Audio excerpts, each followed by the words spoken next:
Greetings. I thought I'd carry on from the last video, Red October.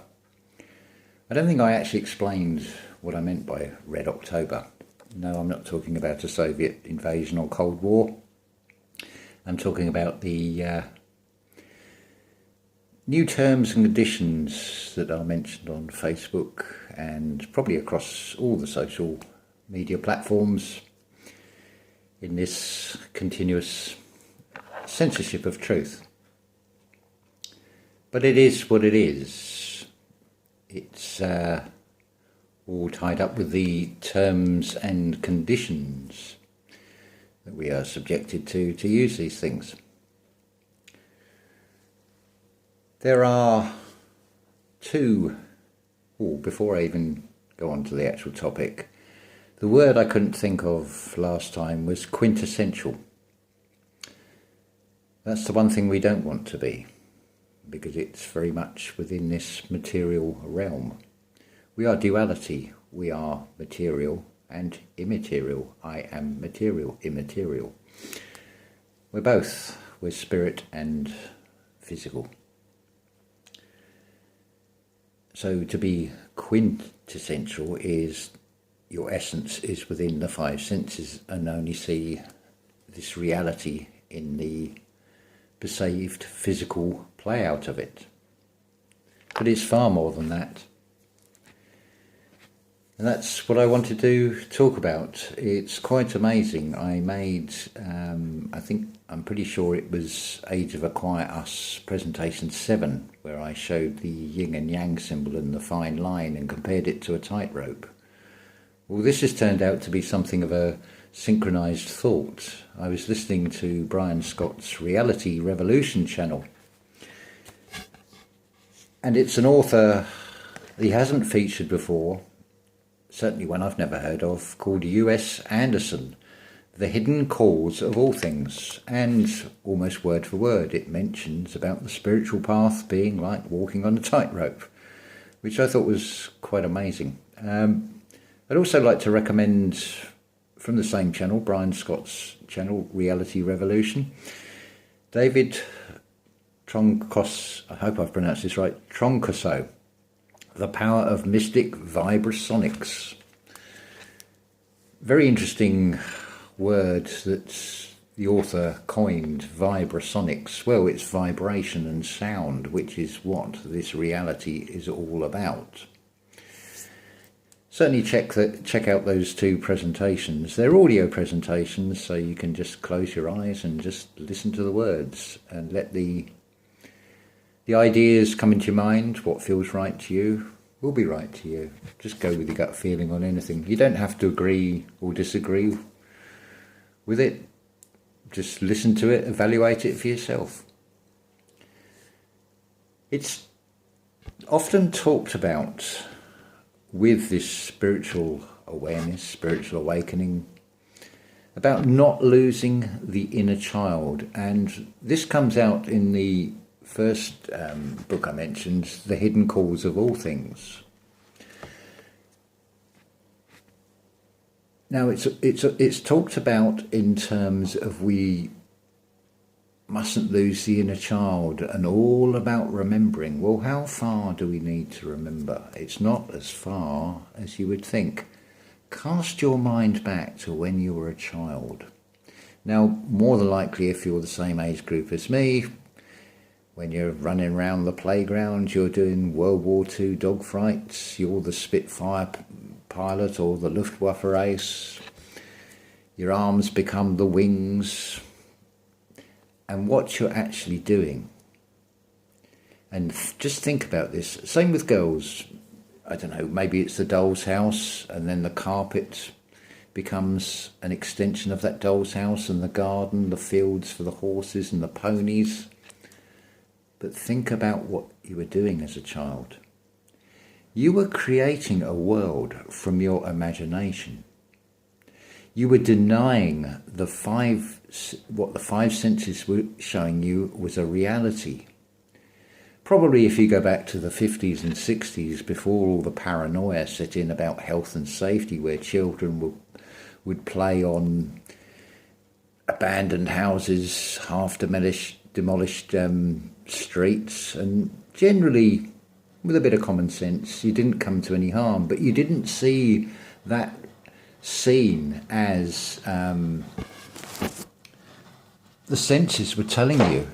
The child's imagination recreated that and had a very different experience. I mean, even if you were doing a war scene, you didn't actually die. You just start again and start a new game.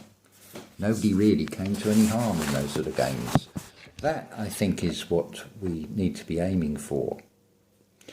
Another very interesting topic, which it turns out not many are even aware of, and again Brian Scott has featured this in a recent presentation about walk-ins.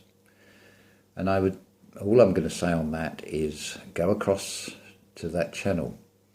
As Matt on Quantum of Consciousness has quoted, I think it was from the film Limitless, people like you, people like me. Well, there is a huge difference. I'll give you an example of this. If you are coming from a place of awareness and a place of awakening, and you're already going down this path of imagination creates into this reality. When I make the following statement, I am God, you will hear that in a very different way from someone who has no knowledge and has never listened to any of the new thought writers, and they will see that purely as ego. It is all perspective. But what is important with all of this is whatever we say and prefix with I am applies to all of us. I suggested to Paul on Black Sheep Researcher that Janus, the two-faced God, is actually us. Because we all have two faces if we choose to, because we all have choice. We can do things as self-serving, or we can do things to be benevolent. In that we would have two faces. So perhaps all these monuments and things are actually monuments to ourselves. Paul has linked Janus to who? Well, are we not who man? The generic man is the creator in many forms, in the human form, male or female. I am you and you are me. We are one, but in many forms. When you look at all the conspiracies, all the truth-seeking, and all the things that we are assaulted with or perceived to be assaulted with, the question surely should come out of that is, we must be very powerful beings to have to be put through all that to try and break us in some way. See, people will always straight away look to the negative and forget about the positive.